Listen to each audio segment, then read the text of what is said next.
বিষয়ে আলোচনা শুনব। গত জুমায় আমি একটা বিষয় শুরু করেছিলাম যে আমার আপনার নজরে সমাজের বিভিন্ন মানুষ সেরা মানুষ, শ্রেষ্ঠ মানুষ হতে পারে, কিন্তু কোরআন হাদিসের দৃষ্টিতে, আল্লাহ রাসূলের দৃষ্টিতে কোন মানুষগুলো সেরা মানুষ, শ্রেষ্ঠ মানুষ এর একটা তালিকা আমরা গত জুমায় শুনেছিলাম। হয়তো কারো কারো মনেও থাকবে। মোটামুটি আমরা এই 7 শ্রেণীর মানুষের আলোচনা শুনেছিলাম, মোটামুটি বিস্তারিতভাবে শুনেছি। ওটার সঙ্গে সংশ্লিষ্ট আজকে আমরা আরও কিছু তালিকা শুনব যে আল্লাহ রাসূল সাল্লাল্লাহু আলাইহি ওয়াসাল্লাম কাদেরকে ভালো মানুষ বলেছেন আর কাদেরকে সমাজের সবচেয়ে নিকৃষ্ট এবং খারাপ মানুষ বলেছেন। আমি আপনার নজরে ভালো মন্দ সেটা একটা ভিন্ন জিনিস। আমার আপনার দৃষ্টিকোণ ভিন্ন হওয়ার কারণে ভালো মন্দের হিসাব এবং তালিকাও ভিন্ন রকম হয়, কিন্তু এটার দ্বারা চূড়ান্ত ফায়সালা হবে না। আল্লাহ রাসূলের কাছে ভালো মন্দ কারা, সবচেয়ে ভালো মানুষ কারা, সবচেয়ে মন্দ মানুষ কারা, এটার দ্বারাই মূলত নির্ণয় হবে আসলে লোকটা কি ভালো নাকি মন্দ। কথা বুঝে আসছে? এবং এই ক্ষেত্রে সবচেয়ে ভালো মানুষ কারা, এই প্রশ্নের জবাবে সাহাবায়ে কেরাম যখন নবীজিকে প্রশ্ন করেছেন, খায়রুন আইয়ুন নাস খায়রুন, সবচেয়ে ভালো মানুষগুলো কারা, নবীজি সবাইকে একরকম উত্তর দেন নাই। খেয়াল করেন কথা, নবীজি সবাইকে এক ধরনের উত্তর দেন নাই, কারণ সবার জন্য এক ধরনের কাজ করা সম্ভব না। সবার শারীরিক অবস্থা, অর্থনৈতিক অবস্থা, প্রেক্ষাপট ও সমাজ, তারপরে আনুষঙ্গিক বিষয় সব কিছু মিলিয়ে যার জন্য যেটা বেশি উপযুক্ত, নবীজি তার জন্য একই প্রশ্নের উত্তরে ভিন্ন ভিন্ন দিয়েছেন।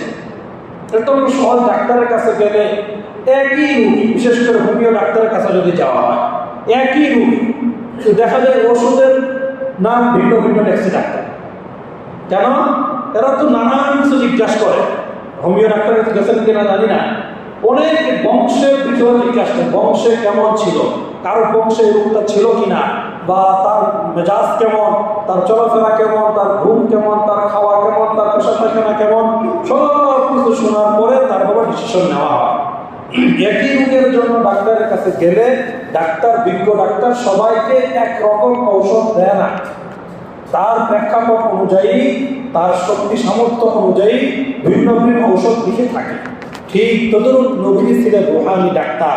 নবীজির কাছে যারাই প্রশ্ন করেছে, যদিও প্রশ্ন একই ক্যাটাগরি, কিন্তু উত্তর সবাইকে এক দেওয়া হয় না, এক একজনকে এক এক রকম উত্তর দিয়েছেন তার অবস্থার দিকে লক্ষ্য করে। এজন্য প্রায় 40টার মতো হাদিস পাওয়া যায়, মানে 40টার মতো প্রেক্ষাপট পাওয়া যায় যে এই কাজগুলোর মধ্যে থেকে যে কোনো একটা যদি কেউ করে, নবীজির ভাষায় সে হলো সেরা মানুষ। কটা বললাম? 40টা। আমরা মাত্র কটা শুনছি?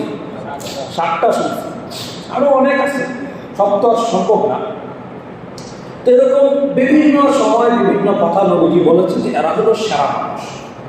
এছাড়া আরেকটা বিষয় থাকে, যেমন আমরা সকলেই জানি পৃথিবীর পক্ষে সবচেয়ে সেরা মানুষ হলো কারা? যারা কোরআন পড়ে এবং পড়ায়। এবং এই কাজটা কি সবার পক্ষে করা সম্ভব?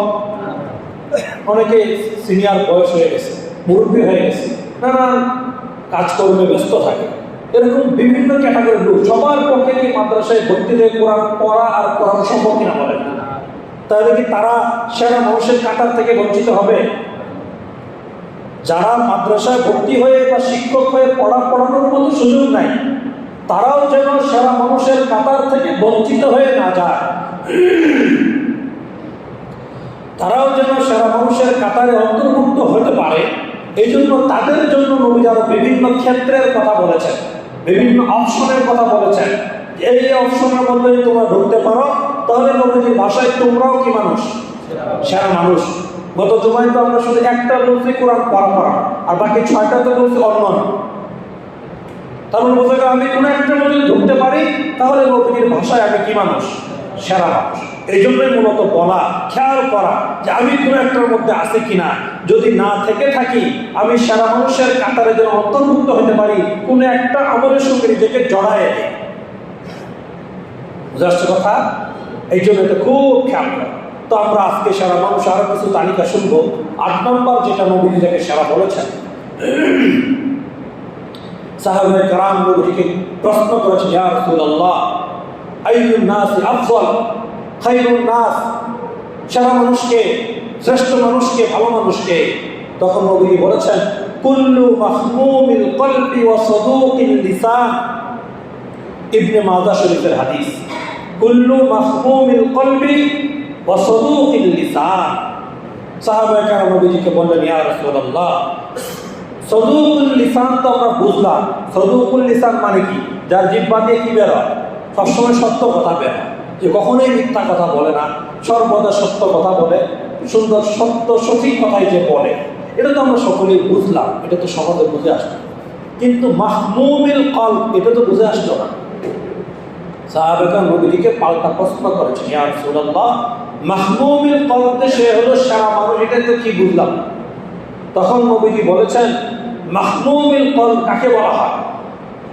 যার অন্তর হলো সাদা সিধা অন্তর, যার অন্তরের মধ্যে কোনো কি নাই, প্যাঁচ গোছ নাই, সাদা মনের মানুষ যে, সে হলো মাহমুমিল কলব। সারা মানুষের একজন হলো সে যার অন্তর কি সাদা। অনেকের অন্তর একেবারে কি জিলাপির পেঁচের থেকেও বেশি প্যাঁচ, এমন প্যাঁচ যেটা ছোটানোর ক্ষমতা কারো নাই। এমন পেস মারা কথা বলবে, আপনাকে আপনার মানে 14 পুরুষ আগে যে দাদা মরে গেছে উঠে আসলে পেস খুলতে পারবে। এরকম পেঁচার মানুষকে নবীজি শ্রেষ্ঠ মানুষ বলেন নাই, যার অন্তর হলো সাদা মনের অন্তর, কোনো পেঁচ গোছ অন্তর না, একেবারে সাদা মাঠা মানুষ। এটাকে নবীজি বলেছেন কি মানুষ?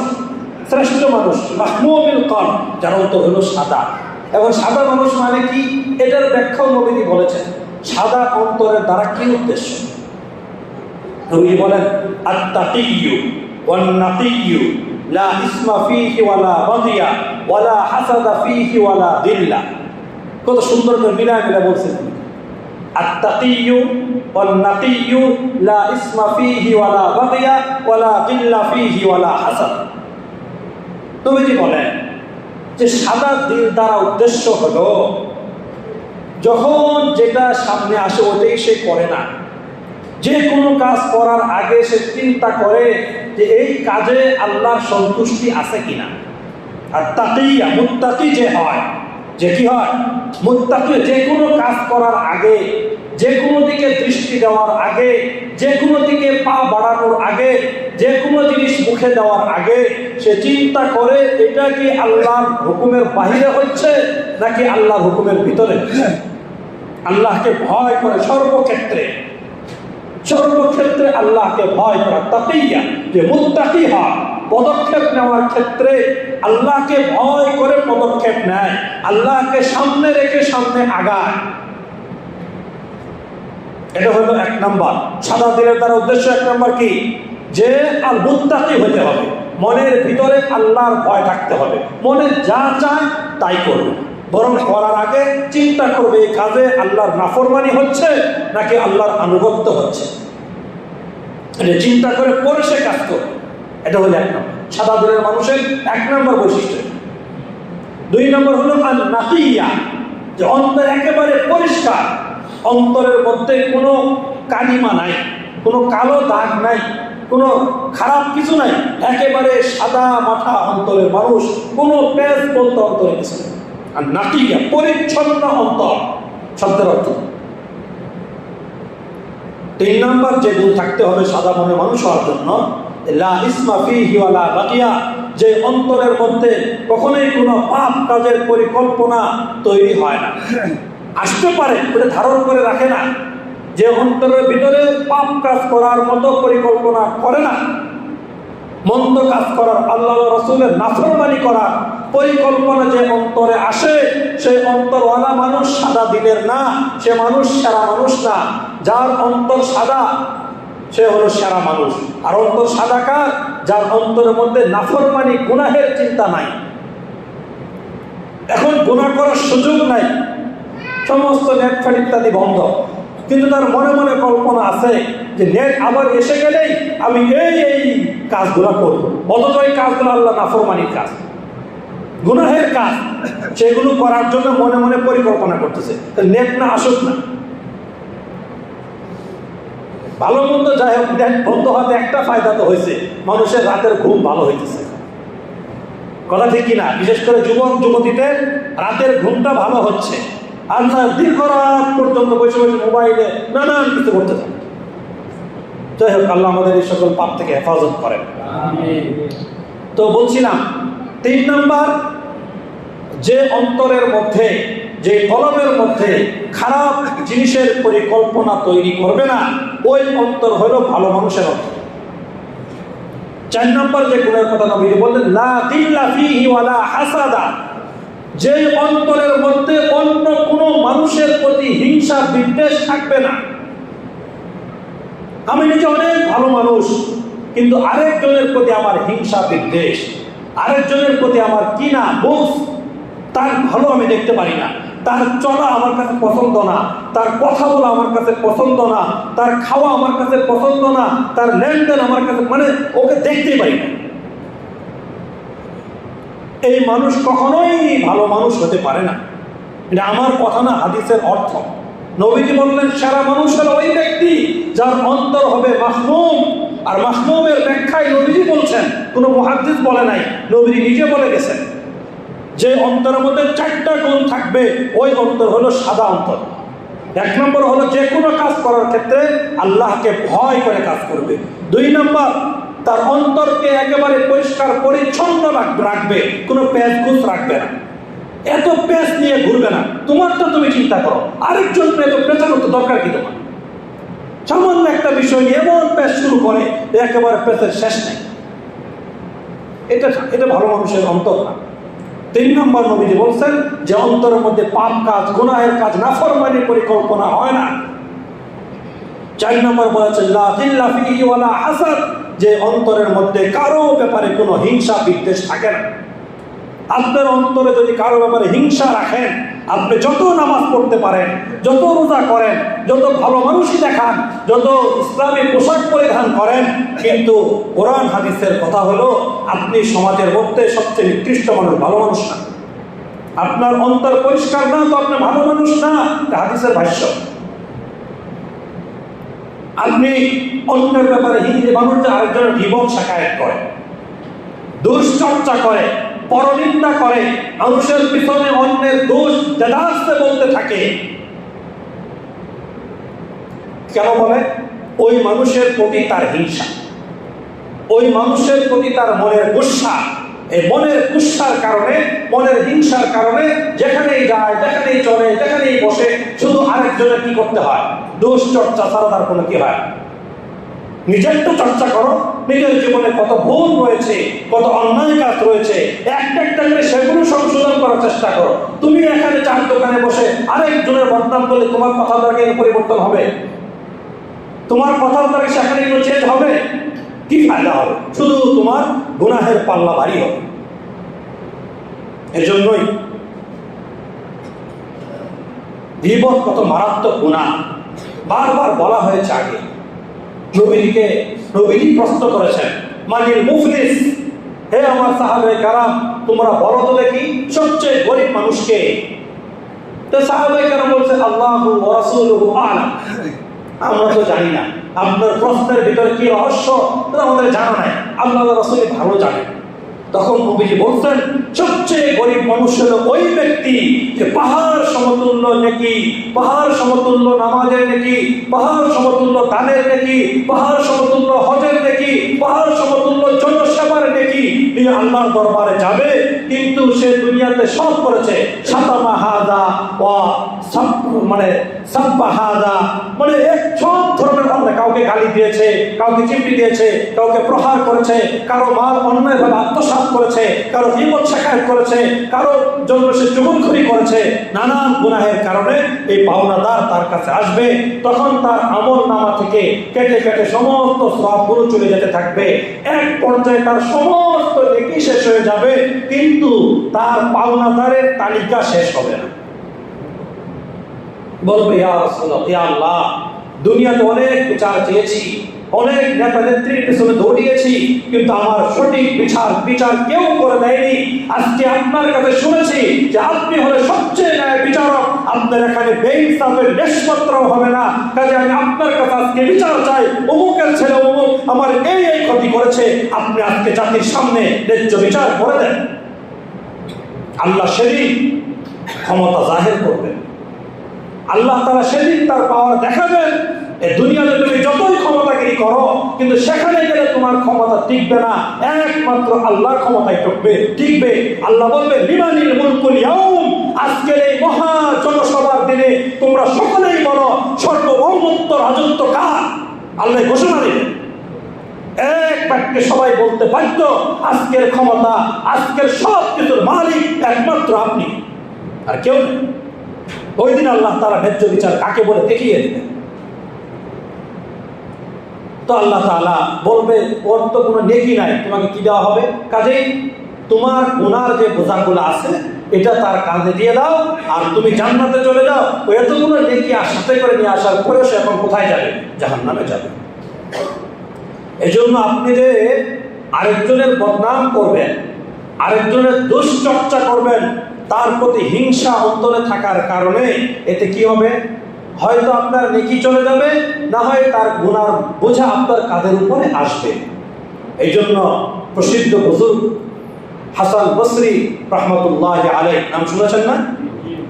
ওনাকে এক লোক এসে বলছে, হুজুর আমাদের গ্রামে একটা লোক আছে, এই লোকটা মাশাআল্লাহ পোশাক আশাক অনেক সুন্দর, 5 ওয়াক্ত নামাজি, দান সৎকার লাইনে সবার আগে লাভবাহিক, সর্বক্ষেত্রে তার অনেক ভূমিকা, ভালো ভালো কাজে সে আগে আগে লাভবাহিক করে।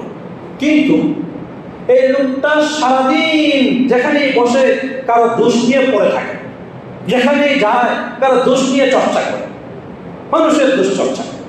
এই লোকের কি হবে? তখন হাসান বসরি রহমতুল্লাহ আলাইহি বলেছেন, قد بعث ليعمل لغيره। আরবি আবার কিতাবে লেখা আছে, বানায় বলতেছিলেন। উনি বলেছেন আল্লাহ তাআলা দুনিয়াতে কোনো মানুষকে পাঠান আমল করে নিজের আমল নামা কি করার জন্য? ভারী করে জান্নাতে হওয়ার জন্য। আর কোনো মানুষ হতে এমন ভাবে পাঠিয়েছেন সে দুনিয়াতে এসে অনেক আমল করবে, তবে নিজের জন্য না, আরেকজনের জন্য।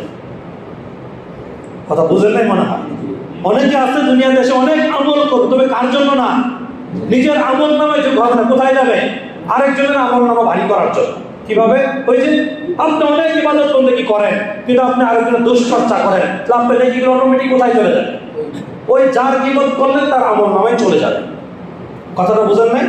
এই জন্য হাসান বসরি কত সুন্দর করে বুঝাইছেন, কাদ বুইসা লিইউমালা লিগাইরিহি, তাকে হয়তো প্রেরণ করা হয়েছে আরেকজনের আমল নামা ভারী করার জন্য। কথাটা বুঝতেছেন? কত গুরুত্বপূর্ণ কথা বলছে। এই জন্য খুব খেয়াল করা, আমি যে আমল করতেছি নিজের খাতায় থাকতেছে নাকি আরেকজনের খাতায় চলে যাচ্ছে, এটা মাঝে মাঝে চেক করা দরকার। আমি যে একটু কষ্ট করে আমল করি, নামাজ রোজা যাই করি, দান সদকা হালাল পথে থাকার চেষ্টা করি, এই যে করতেছি আমলগুলা, এইগুলার সওয়াব কি নিজের আমল নামায় থাকতেছে নাকি আমার কোনো বদ খাসলতের কারণে আরেকজনের আমল নামায় চলে যাচ্ছে? কথা বুঝাইতে পারছি? ক্লিয়ার কথা, একদম পরিষ্কার কথা নবী বলছে। এটা হলো 8 নাম্বার ভালো মানুষ। আর 8 নাম্বার হলো কুল্লু মাহমুমিল কলবি ওয়া সাদুকিল লিসান, যার অন্তর হবে সাদা, 4 গুণ বিশিষ্ট হবে এবং যার মুখের ভাষা হবে সত্য, ওই ব্যক্তি হলো সেরা মানুষের একজন। বলেন এর জন্য কি মাদ্রাসায় ভর্তি হওয়া লাগবে? এর জন্য কি আপনার অনেক লাখ লাখ টাকা পয়সা লাগবে? কি লাগবে? শুধু মুখের ভাষা ঠিক করে, অন্তর ঠিক করে, তাই না? তাহলে এই 2 কাজের মাধ্যমে সারা মানুষের কাতারে কি সবার পক্ষে ঢোকা সম্ভব না? এই জন্য নবী রাস্তা বলে দিলেন, সবাই তো মাদ্রাসা পড়ে সারা মানুষ হতে পারবে না, অন্যরা কিভাবে ঢুকবে? এই কাজগুলো তারা করতে পারবে। বুঝে আসছে কথা? এরপর 9 নাম্বার নবীজি বলেছেন, সারা মানুষ যারা, সবচেয়ে উত্তম মানুষ, শ্রেষ্ঠ মানুষ, সর্বোত্তম মানুষ কারা? ইন্না মিন খায়রিকুম আহসানুকুম কাযাআন, তোমাদের মধ্য থেকে যার লেনদেন, ঋণ পরিশোধের অবস্থাটা সবচেয়ে সুন্দর, ওই ব্যক্তি হলো সমাজের মধ্যে সবচেয়ে দামি মানুষ। যদি ঋণ পরিশোধের বিষয়টা সুন্দর হতো তাহলে এত সুদের প্রচলন ঘটতো না। বেশিরভাগ মানুষ স্বাভাবিক ঋণ চাইলে দিতে চায় না। কেন দিতে চায়? জানে ওই ঋণ নিলে 1 মাসের টাইম দিবে, আমার 1 বছর ঘোরাবে, দিবে না ঠিক মতো। 100 জনের মধ্যে 99 এই কাজ করবে। তাকে আমি ঋণ দিলাম যত টাইমে, কিন্তু সে ঋণ সঠিক মতো দিবে না। বছর 2 বছর 5 বছর পর্যন্ত ঘোরাবে, আমাকে দেখলে অন্য রাস্তা দিয়ে চলবে। এরকম হয় না? অনেক দোকানে মাল খায়, দোকান থেকে সদাই খায়, তখন ঋণ অনেক হয়ে যায়, দোকানদার টাকা চাওয়ার সময় হয়, তখন ওই দোকান বাদ দিয়ে আরেক দোকান থেকে সদাই খাওয়া শুরু করে। এরকম মানুষ সমাজে নাই? এই যে একটা পরিস্থিতি, লেনদেন খারাপ হওয়ার কারণে মানুষ স্বাভাবিকভাবে কি দিতে চায় না, ঋণ দিতে চায় না। হ্যাঁ, যদি সুদের পর লাগায় যে আমার লাখ প্রতি 3,000 টাকা করে দিবি, তাহলে দেখবেন যে ঋণ টাইম মতো দিবে, আবার সুদের টাকাও দিবে। কেন? টাইম মতো ঋণ না দিলে কিসের পাল্লা ভারী হইতেছে? সুদের পাল্লা ভারী হইতেছে। ওই পাল্লা ভারী হওয়ার ডরে টাইম মতো ঋণ পরিশোধ করে দেয়। তাহলে সুদের জন্য আমরা দায়ী কিনি, সবাই দায়ী। লেনদেন আমাদের খারাপ, আমি টাইম মতো ঋণ পরিশোধ করতে পারি না, যার ফলে আরেকদিন তার কাছে ঋণ চাইলে সে আমাকে দিবে না। কেন? জানি তুমি ঠিক মতো টাকা দিবা, কাজে সুদের উপর নিতে পারো। এই জন্যই ফুকাহায়ে কেরাম বলেছেন, যদি মানুষের লেনদেন সুন্দর হয়, যথা টাইমে ঋণ পরিশোধ করা হয়, অটোমেটিক সুদের হার কমে আসবে, অটোমেটিক কমে আসবে। যেন আপনার পাশের এক ভাই, সে মুসিবতে পড়ছে, আজকে তার 1 লক্ষ টাকা দরকার, এবং আপনি এটাও জানেন যে মাসখানেক পরেই তার হাতে টাকা এসে যাবে, কিন্তু আপনি তার টাকা দিবেন কেন? আপনি জানেন তার কাছে টাকা একবার গেলে টাকা তার হয়ে যাবে, তখন টাকা তাকেই চিনো, আমাকে দিবেন। কিন্তু যদি জানেন তার কাছে টাকা দিলে ঠিক যথা টাইমে সে টাকাটা আমার কাছে পৌঁছায় দিবে, এখানে সুদ খাওয়া দরকার আছে? আপনার ঘরে টাকা পড়ে আছে, ছাতা ধরতেছে, টাকার মধ্যে ছাতা ধরতেছে, আপনি টাকা 1 লাখ টাকা দেন না, 1 মাসের জন্য বা 2 মাসের জন্য দেন, তাই মতো টাকা পেয়ে যাবেন। আপনি বহুত বড় নেকির কাজ করেন। বুজুর্গানে দিন বলেছেন যে মানুষকে দান করলে যে নেকি হয়, এর তুলনায় ঋণ দিলে বেশি নেকি হয়। কেন? কারণ দান তো মানুষ সাধ্য মতো করে দেখলে এটা আমার দরকার করে দিয়ে দিলাম, কিন্তু ঋণের টাকা তো তার নিজের দরকার, তবুও সে আরেকজনকে দিয়েছে শুধু তার প্রয়োজন মেটানোর জন্য, তার উপকার করার জন্য। তার কাছে টাকা পৌঁছার পরেও যে দিয়েছে তার ওই টাকার এখনো প্রয়োজন আসলে তার কাজে রাখবে। এই জন্যই বলেছেন দান করার তুলনায় ঋণ দিলে নাকি বেশি হয়। কথা বুঝতেছেন? এগুলো একবারে বাস্তবসম্মত কথা, কোনো আজগবি ইচ্ছা কাহিনী না। হাদিসের মতো নবীজি কি বললেন? খায়রুকুম মানে মিন খায়রিকুম ইন্না মিন খায়রিকুম আহসানুকুম কাযাআন, তোমাদের মধ্যে যার ঋণ পরিশোধের বিষয়টা সবচেয়ে সুন্দর, সবচেয়ে পরিষ্কার, জেনে রাখো সমাজের মধ্যে 1 লক্ষ মানুষ হলে সর্বসেরা মানুষের ওই লোকটা। নবীজির ঘোষণা। এই জন্য আমরা এই ব্যাপারটা সর্বোচ্চ সতর্ক থাকার চেষ্টা করো।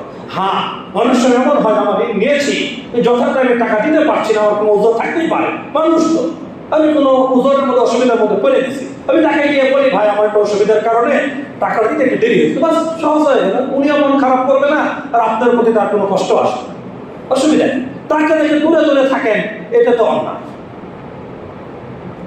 বাহারা, এটা গেল কয় নাম্বার? 9 নাম্বার। 10 নাম্বার, নবী যাদেরকে সেরা মানুষ বলেছেন, বুখারী শরীফের হাদিস। আল্লাহু আকবার। নবীজি বলেন খায়রুন নাস আনফাউহুম লিন-নাস। ছোট্ট হাদিস, একদম সহজ। খায়রুন নাস আনফাউহুম লিন-নাস, তোমাদের মাঝে সবচেয়ে উত্তম মানুষ হলো ওই মানুষ যে নাকি আরেক মানুষের কল্যাণ কামনা করে। তোমাদের মধ্যে সেরা মানুষ হলো সেই মানুষ যে আরেকজন মানুষের উপকারের চিন্তা করে, আরেকজন মানুষকে বিপদ থেকে উদ্ধারের চিন্তা করে, আরেকজন মানুষের সেবা করার চিন্তা করে, আরেকজন মানুষের কাছে উপকার পৌঁছে দেওয়ার চিন্তা করে। নবীজির ঘোষণা অনুযায়ী ওই মানুষ হলো সমাজের মধ্যে সবচেয়ে সেরা মানুষ। এখন উপকার করার জন্য কি চেয়ারম্যান মন্ত্রী হওয়া জরুরি? উপকার করার জন্য কি মেম্বার নেতা হওয়া জরুরি? চেয়ারম্যান মন্ত্রী হওয়া ছাড়া কি মানুষের উপকার করা যায় না? আপনি আপনার সাধ্য মতো উপকার করেন, বলেন যে চেয়ারম্যান মেম্বার হয়েছে তাদের দায়িত্ব উপকার করা, আমরা কি জনসেবা করবো? আশ্চর্য কথা। আপনার জন্য জনসেবা করা কি নিষেধ? সে ব্যাপকভাবে করবে, সরকারি সাহায্য নিয়ে করবে, আপনি আপনার পকেটের টাকা দিয়ে করেন, আপনার শরীর সুস্থ শরীর দিয়ে আপনি করেন, অসুবিধা তো নাই। হাদিসের মধ্যে নবীজি এই ব্যাপারে অনেক উদ্বুদ্ধ করেছেন। একবার নবীজি মসজিদে নববীতে বসে বলেছেন যে একটা বান্দা আরেকটা বান্দার কোনো প্রয়োজন পুরা করার জন্য অগ্রসর হবে, প্রয়োজন পুরা করে দিবে। আমি বলি আমার এই মসজিদের মধ্যে একটানা 40 দিন ইতিকাফ করলে যে সওয়াব হবে তার থেকে ওই ব্যক্তির আমলনামে বেশি নেকি লেখা হবে। এই ঘোষণা কার? নবীজি সাল্লাল্লাহু আলাইহি ওয়াসাল্লাম। আমি মিশামলা কইতেছি? বিশ্বনাথের কিতাব খুলে দেখেন, সবগুলা কথা দলিল আছে। একটা কথা মন করা বলতেছি, সবগুলো আমি আজকে সকাল কমপক্ষে 3 ঘন্টা পড়াশোনা করছি আপনাদের হাদিসগুলো শোনানোর জন্য। পড়াশোনা করে এসে বসেছি শোনানোর জন্য, মন করা কথা বলার জন্য। মনে করেন জুমার দিন রাত বসে যায় না, আমি এটাকে দায়িত্ব মনে করি। আমি মনে করি এর জন্য আল্লাহর কাছে আমার জবাবদিহিতা আছে। আমি জুমার দিন বসে ইচ্ছা গাড়ি শোনায় দিলাম, বাস টাইম পার হয়ে গেল, আল্লাহর কাছে আমাকে জবাব দিতে হবে। এতগুলো মানুষ আমার সামনে বসে থাকবে কিছু কথা শোনার জন্য, আমি যদি কিছুই প্রস্তুতি নিলাম না, এর জন্য কোনো ফিকিরও করলাম না, বসলাম যা মুখে আসলে কিছু শোনায় দিলাম, এর জন্য আমার কাছে জবাব দিতে হবে। আমি এই জবাবকে ভয় পাই, এই জন্য প্রতি জুমার জন্য আলাদা প্রস্তুতি নেই, পড়াশোনা করি, ঘাটাঘাটি করি। কথা শুনে বুঝেন না আপনারা? বোঝার কথা, যাদের সাধারণ বিবেক আছে। আমি প্রতিদিন এক কথা বলি না। বাহরহাল আমি বলছিলাম, নবীজি বললেন সর্বোত্তম মানুষ কারা? যারা পরোপকার করে, যারা মানুষের উপকারে অগ্রসর হয়। যেখানে মানুষের উপকার করার প্রেক্ষাপট আসছে ওটা থেকে দূরে সরে যায়, দৌড়তে পিছনে না জানে আমার কোনো ওখানে কাজ করা লাগতে পারে, 2 হাত দৌড় দিয়ে যায়। কেন? ওখানে কাজ করতে সে রাজি না, সে ভালো মানুষ না। নবীজির কথা অনুযায়ী সে কিনা ভালো মানুষ না। ভালো মানুষ হলো ওই ব্যক্তি যে মানুষের কল্যাণে অগ্রসর হয়, মানুষের বিপদে আগায় আসে, ওই লোক হলো ভালো মানুষ। খায়রুন নাস আনফাউহুম লিন-নাস। এবং এই ব্যাপারে নবীজি বিভিন্ন হাদিস উদ্বুদ্ধ করেছেন। এক হাদিসে, বুখারীর হাদিস, নবীজি বলেছেন আস-সাঈ আলাল আরমালাতি ওয়াল মিসকিন কাল মুজাহিদ ফি সাবিলিল্লাহ ওয়া ফি রিওয়ায়াতিন কাল কায়েম বিল-লাইল ওয়া সাইম বিন-নাহার। বুখারীর হাদিস, নবীজি বলেছেন যদি কোনো মানুষ অন্য কোনো বিধবা নারী বা কোনো গরিব মিসকিনকে সহযোগিতা করার জন্য অগ্রসর হয়, তাদের কোনো বিধবা নারীকে সহযোগিতা করে, গরিব মিসকিনকে সহযোগিতা করে, একজন বান্দা আল্লাহর রাস্তায় যুদ্ধ করে যে পরিমাণ নেকি হাসিল করতে পারবে, শুধু সে বিধবা এবং মিসকিনকে সাহায্য করার দ্বারা ওই পরিমাণ নেকি সে পাবে। একদম সহিহ হাদিস, বুখারীর বর্ণনা। অন্য রিওয়ায়াতে নবীজি বলেন সারা রাত দাঁড়িয়ে থেকে নামাজ পড়ে, সারাদিন রোজা রাখে, এই 2 আমলের দ্বারা যে নেকি হাসিল করতে পারবে, আর ওই বান্দা বিধবার পাশে দাঁড়ায় আর হলো গরিব মিসকিনের পাশে দাঁড়ায়, তাহলে আল্লাহ রাসূল বলেন ওই ব্যক্তির আমল নামা এই সারা রাত নফল পড়নেওয়ালা আর সারাদিন রোজা রাখনেওয়ালার থেকে বেশি দামি হবে। খালি নামাজ পড়লেই হবে, রোজা রাখলেই হবে?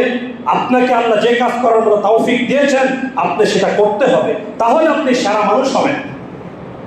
আপনার সামর্থ্য আছে, শারীরিক শক্তি আছে, আপনার পয়সা আছে, কিন্তু আপনি বিধবাকে দেখতেই পারেন। সমাজে অনেক বিধবা অবহেলিত, সমাজে অনেক বিধবা নারী অবহেলিত, তাদের পাশে কেউ নাই, তাদের সন্তান থাকলেও তাদেরকে দেখে না, তার মানে কোনো জায়গায় তার পাত্তা নেই।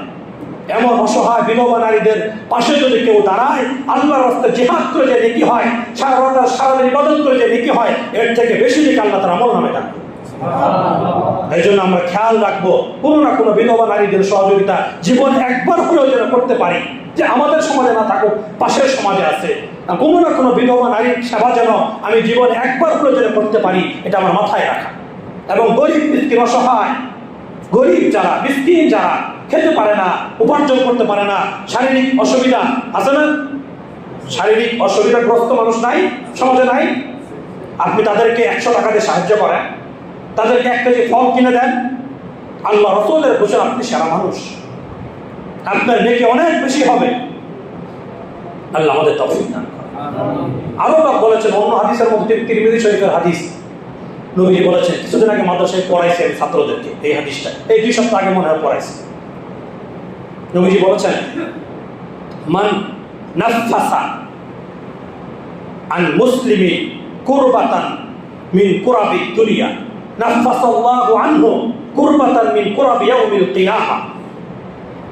যে ব্যক্তি আরেক মুসলমানের থেকে এই দুনিয়াতে কোনো কষ্ট, কোনো টেনশন, কোনো পেরেশানি, কোনো দুঃখ, কোনো বেদনা দূর করে দিবে।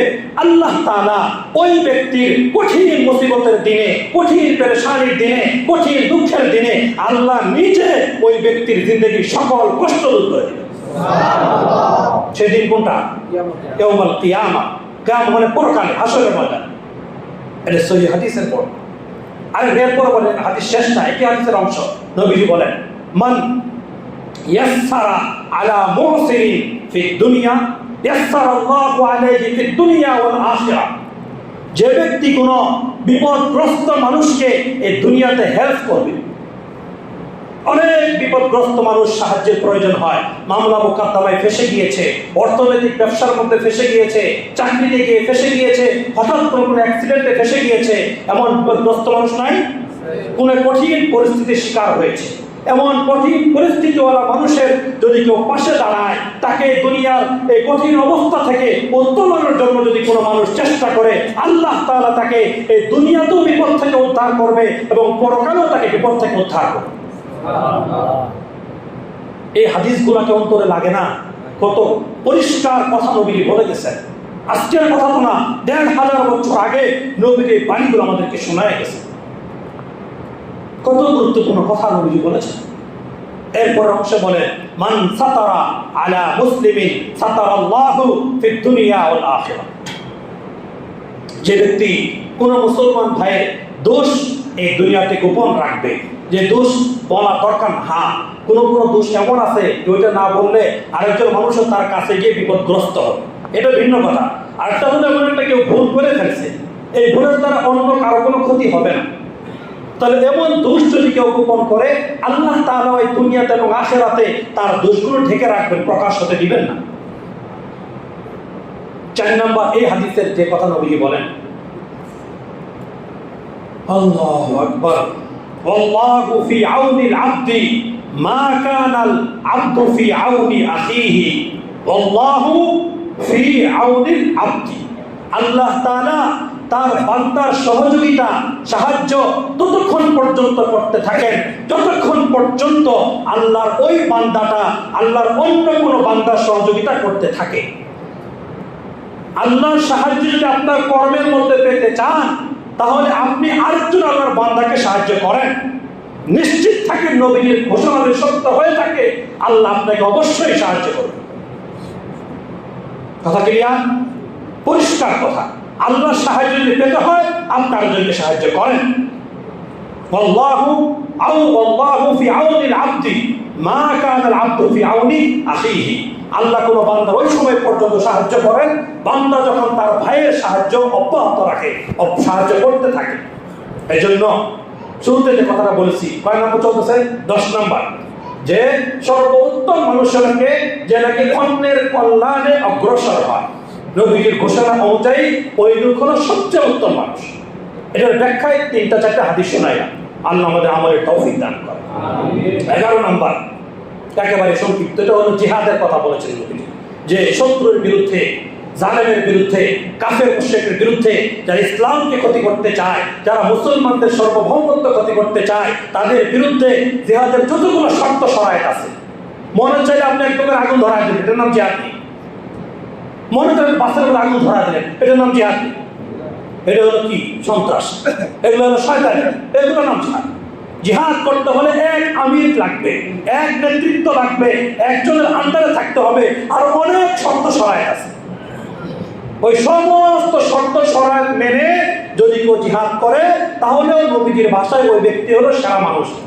আপনি কোথাও গন্ডগোল লাগতে দৌড়তে গিয়ে কোনো দোকানে আগুন ধরা দিলেন, কোনো গাড়ি ভাঙচুর করলেন, এগুলা কোনো জিহাদের কাজ, এগুলো হলো শয়তানের কাজ। এগুলো কিসের কাজ? বিশৃঙ্খলা তৈরি করার কাজ। এগুলো থেকে বিরত থাকতে হবে। আল্লাহ আমাদের হেফাজত করেন। 12 নম্বর, এটা হলো একটা খেয়াল লক্ষণীয় বিষয়। 12 নম্বর, নবী যাকে সারা মানুষ বলেছেন, খায়রুন নাস মান তালা উমরুহু ওয়া হাসুনা আমালুহু।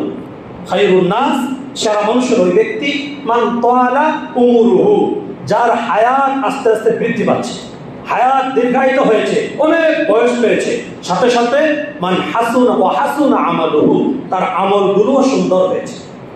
হায়াতও লম্বা হয়েছে, সাথে সাথে কি সুন্দর হয়েছে? আমলও সুন্দর হয়েছে।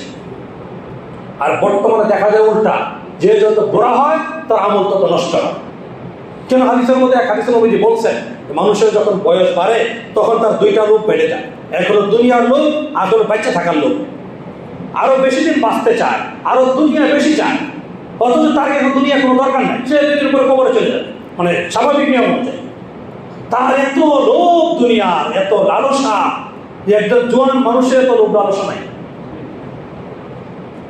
এই জন্যই নবীজি বলছেন, সারা মানুষ যদি হতে চাও, এই গোড়ারা তোমরা যদি সারা মানুষ হতে চাও, নবীজি বলেন, এই মুরব্বীরা তোমরা যদি সারা মানুষ হতে চাও, তাহলে তোমার বয়স বাড়ার সাথে সাথে তোমার আমলও সুন্দর হতে হবে। আমল বাড়াইতে বলেন নাই, কথা খেয়াল করে বুঝেন।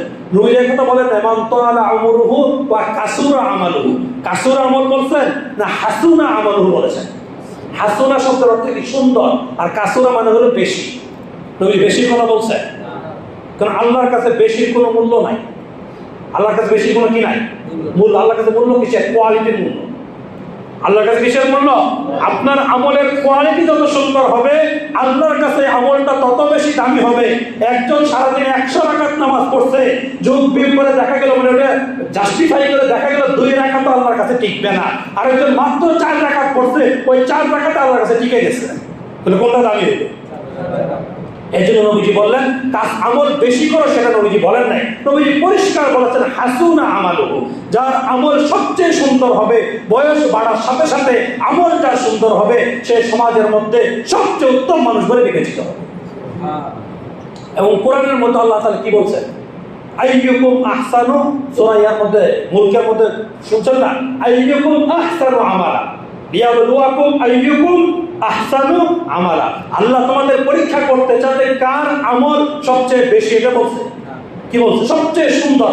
আহসান মানে কি? সবচেয়ে সুন্দর যার আমল, ওইটা আল্লাহ দেখতে চান। এই জন্য আমল বাড়ানোর মধ্যে কোনো কি নাই, সফলতা নাই। আমল সুন্দর করার মধ্যে হলো কি? সফলতা। এরকম অনেক মুরব্বী আছে যে আগে সে নামাজ পড়তো না, এখন সে নামাজ পড়ে। আগে মসজিদে আসতো না, এখন সে নিয়মিত মসজিদে আসে। আগে সে হালাল পথে চলতো না, রাস্তায় বসে বসে বেকার নারীদেরকে দেখতো, এখন তো তার দৃষ্টিকে সংযত করেছে। আড়ালে থাকে, নারীদের সামনে প্রদর্শন হয়, এমন জায়গায় সে যায় না। গীবত শেখায়তের আড্ডায় বসে না, নিজেকে যত সম্ভব গুটিয়ে তাসবিহ তাহলিল করতে থাকে। হালাল হারাম বেঁচে চলার চেষ্টা করে। এমন অনেক মুরব্বী আছে, তাদের ব্যাপারে নবীজি বলেছেন মান তাআলা আমলুহু, যার বয়স বেশি হয়েছে সাথে সাথে তার আমলগুলো অনেক সুন্দর হয়েছে, সমাজের মধ্যে সে সবচেয়ে উত্তম মানুষ। এজন্য আমাদের বয়স যাদের 40 ঊর্ধ্ব হয়েছে, 50 ঊর্ধ্ব হয়েছে, আমরা খুব এই হাদিসের উপর আমল করার চেষ্টা করি। আমার বয়স আস্তে আস্তে বাড়তেছে, সাথে সাথে আমার আমল যেন সুন্দর হয়, আমার চরিত্র যেন সুন্দর হয়, আমার ব্যবহার যেন সুন্দর হয়, এই ব্যাপারে সর্বোচ্চ খেয়াল করা চাই। আল্লাহ আমাদের তৌফিক দান। সময় তো নাই। সবচেয়ে নিকৃষ্ট মানুষ কারা, সেটা 1-2 মিনিট শর্টকাটে বলে ফেলি। 1 নম্বর হলো নিকৃষ্ট মানুষ কারা? নবীজি বলেছেন জাল ওয়াজহাইন, যাদের 2 মুখা স্বভাব। কি স্বভাব? আশাকুন নাস, লোকদের সবচেয়ে নিকৃষ্ট মানুষের ওই লোক যার মুখ হলো 2টা। বা মুখ 2টা থাকে কেমনি? একজনের কাছে গিয়ে একটা বলে, আরেকজনের কাছে গিয়ে আরেকটা বলে। এর কাছে গিয়ে বলে অমুকে তো তোর বিরুদ্ধে এই বলছে, অথচ তুই তার কত উপকার করিস। তার কাছে গিয়ে বলে আরে তুই তার এত প্রশংসা করিস, অথচ আমি কালকে তার অতীতে যাইতেছিলাম, দেখলাম সে তোর বিরুদ্ধে কত খারাপ খারাপ কথা মন্তব্য সে করতেছে। এটা হলো 2 মুখা। এটা কয় মুখা? এই যে দুনা জাল ওয়াজহাইন, যে তোমরা 2 মুখা মানুষ পাবা। ইয়াতি বিহি বিওয়াজহি ওয়া ইয়াতি বিহা উলাই বিওয়াজহি, একজনের কাছে এক কথা গিয়ে বলে, আরেকজনের কাছে গিয়ে আরেক কথা বলে। সবার বিশেষ করে মহিলাদের মাঝে, কেউ সবাই না, কোনো কোনো মহিলাদের মাঝে স্বভাবটা বেশি, যে কথা লাগানো। কি করা? কথা লাগানো। এখানের কথা ওখানে, ওখানের কথা এখানে, এই কথা লাগে দ্বন্দ্ব তৈরি করে, চুগল করি। এটাকে নবীজি বললেন সমাজের মধ্যে যত খারাপ মানুষ আছে সর্বোচ্চ নিকৃষ্ট এই লোকটা, যার মুখ 2টা। জাল ওয়াজহাইন, যে যার মুখ কয়টা? 2টা। মনে থাকবে কথা। এটা হলো 1 নম্বর। 2 নম্বর খারাপ মানুষ নবীজি বলছেন যে ব্যক্তি ইন্না রাজুলান ফাজিরা, ওই গুনাহগার লোক, ওই ফাসিক লোক, যে কোরআনের বিধিবিধান জানে, কোরআনের হুকুম আহকাম সে কি করে? জানে। কোরআনে কোনটাকে হালাল করা হয়েছে, কোনটাকে হারাম বলা হয়েছে, এগুলো সে জানে, কিন্তু লা ইয়ারআ বিহি শাইউম মিনহু, এগুলোর মধ্যে থেকে কোনো একটার প্রতি সে কোনো ভ্রুক্ষেপ করে না, কোনো তোয়াক্কা করে না। কোরআনে হালাল হারামের কথা সে জানে ঠিক, কিন্তু আমল নাই। ওই ব্যক্তি হলো সমাজের মধ্যে সবচেয়ে নিকৃষ্ট মানুষ। এখন পর্যন্ত জানলাম নিত বাবা, এরকম মানুষ আছে কিন্তু একটা জানাই দরকার নেই। হুজুর আমাদের সব জানাই দিতেছে, জানে আমাদেরকে বিপদে ফেলাইতেছে। এই পদের মানুষ নাই দুনিয়াতে। বলে হুজুর এগুলো বলে বলে আমাদেরকে কোথায় ফেলাইতেছে? বিপদে ফেলাইতেছে। জানতাম না, বাস অসুবিধা ছিল। মনে রাখেন, এই কথা বলার কোনো সুযোগ নাই। আপনি যদি না জানার কারণে আমল না করেন আর কবরে গিয়ে বলেন যে আল্লাহ আমি যেটা জানতাম না, আপনাকে পিঠটি দুইটা দেওয়া, শাস্তি আপনাকে ডাবল দেওয়া। কেন? একটা হলো তোর বিবেক ছিল, আকল ছিল, দুনিয়ার সব জানতি, দুনিয়ার সব বুঝতি, তুই হক হালাল এটা বুঝলি না কেন? এটা বুঝতে তোর কে না করছে? তাহলে তোকে জিজ্ঞাসা করলি না কেন? তুই কোরআন কিতাব ঘাটলি না কেন? এই জন্য আলাদা স্পেশাল মায়ের হবে কতক্ষণ। এরপরে মায়ের হবে তুই আমল করলি না কেন? কথা বুঝেন নাই? হুজুরা বিপদে ফেলায় আপনাদেরকে। কথা বলেন, বিপদে ফেলায় তাকে বিপদ থেকে উদ্ধার করার নিয়তে কষ্ট করে। কাজেই যারা এরকম কথা বলে থাকে, মনে রাখেন আপনার অবস্থা ভয়াবহ। এখনো সময় আছে, তওবা করে ভালো হয়ে যায়। এই কথা বলার কোনো সুযোগ নেই। জানবো না, মানবো না, তাহলে শাস্তি কম হবে। কে বলছে এই কথা? আপনি এই ফতোয়া আপনি কোথায় পেলেন? এই ফতোয়া আপনাকে কে দিল? শয়তান দিছে। এটা হইতে পারে। ফতোয়াটা কে দিছে? শয়তানের মনে মনে আবিষ্কার করেছে, তো আরেক শয়তান তাকে শোনাইছে। অথচ ইসলামের সিদ্ধান্ত হলো যদি না জানান, শাস্তি দুইটা হবে। জানলি না কি এই জন্য কিছুক্ষণ ঠান্ডা হবে, এরপর মানলি না এই জন্য কিছুক্ষণ ঠান্ডা হবে। কথা ক্লিয়ার? এটা হলো 2 নম্বর খারাপ মানুষ। 3 নম্বর সবচেয়ে খারাপ মানুষকে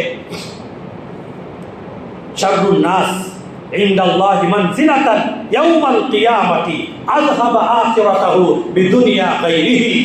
সহিহ হাদিস, যে কিয়ামতের দিন সবচেয়ে নিকৃষ্ট মানুষ তাকেই বিবেচনা করা হবে যে নাকি এত বোকা, যে নিজের আখিরাতকে ধ্বংস করতেছে আরেকজনের দুনিয়ার মধ্যে এস্টাবলিশ করার জন্য, আরেকজনকে দুনিয়া কামাই দেওয়ার জন্য নিজের আখিরাত কি করতেছে?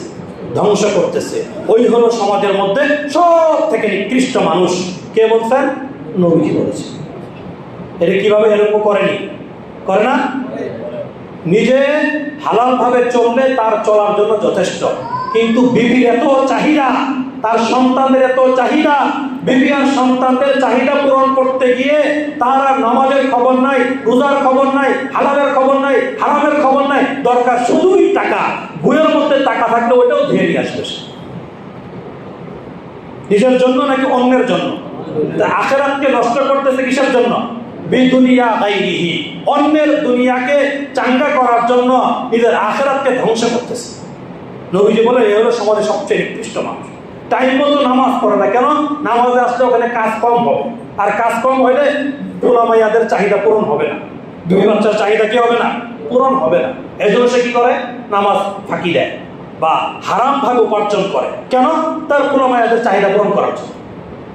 নবীজির ভাষা পরিষ্কার জানে রাখেন, ক্লিয়ার কথা নবীজি বলেছেন যে সে সবচেয়ে নিকৃষ্ট মানুষ, যে আযহাবা আখিরাতাহু বিদুনিয়া গায়রিহি, আরেকজনের আখিরাতকে, নিজের আখিরাতকে ধ্বংস করে দেয় আরেকজনের এই দুনিয়াকে সুন্দর করার জন্য।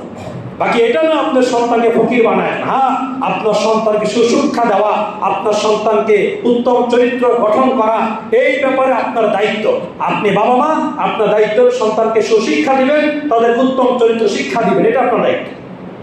বাকি তাদেরকে দুনিয়াতে এস্টাবলিশ করার জন্য আপনি হারাম পথে যান না, আপনি হালাল পথে থেকে সর্বোচ্চ মেহনত করেন, সর্বোচ্চ চেষ্টা করেন, বেশি থেকে বেশি পয়সা উপার্জন করেন হালাল পথে থেকে, যেন আপনার পরবর্তীতে আপনার সন্তানরা কিছু পায় আপনার থেকে। এটা করা নিষেধ না, এটাও ব্যাপারে হাদিস উদ্বুদ্ধ করা হয়েছে। তবে আখিরাত নষ্ট করে না, হারাম পথে গিয়ে না, হালালের মধ্যে থেকে। কথা ক্লিয়ার? 3 নম্বর বলেছেন ওই পুরুষ যে ইফসি ইলা ইমরাতিহি ওয়া ইয়ানশুরু সিররাহা, ওই পুরুষ বা ওই নারী যে স্ত্রীর কাছে যায়, যে স্ত্রী স্বামীর কাছে যায়, স্বামী স্ত্রীর মাঝে গোপন অনেক বিষয় হয়ে থাকে, এই বিষয়গুলো যদি মানুষের কাছে বলে বেড়ায়, সমাজের মধ্যে সবচেয়ে নিকৃষ্ট মানুষ। স্বামী স্ত্রীর কোনো গোপন বিষয়গুলো মানুষের কাছে প্রচার করা, মানুষের কাছে বলা একবারে হারাম, সম্পূর্ণ নাজায়েজ। সে সমাজের সবচেয়ে নিকৃষ্ট মানুষ, নবীজি বলেছেন। কঠিন কথা, আল্লাহ আমাদের হেফাজত করে। কটা গেল? 3টা। 4 নাম্বার, এগুলি শেষ করে দিই। 4 নম্বর নবীজি বলেছেন ওই সকল মহিলা সবচেয়ে নিকৃষ্ট যে মুতাবাররিজাত ওয়াল মুমিলাত, এই 2 গুণওয়ালা মহিলা হলো সমাজের মধ্যে সবচেয়ে নিকৃষ্ট মানুষ। এক হলো মুতাবাররিজাত, যে নিজের সৌন্দর্য প্রদর্শন করে বেড়ায়, নিজের সৌন্দর্য কি করে বেড়ায়? প্রদর্শন করে বেড়ায়।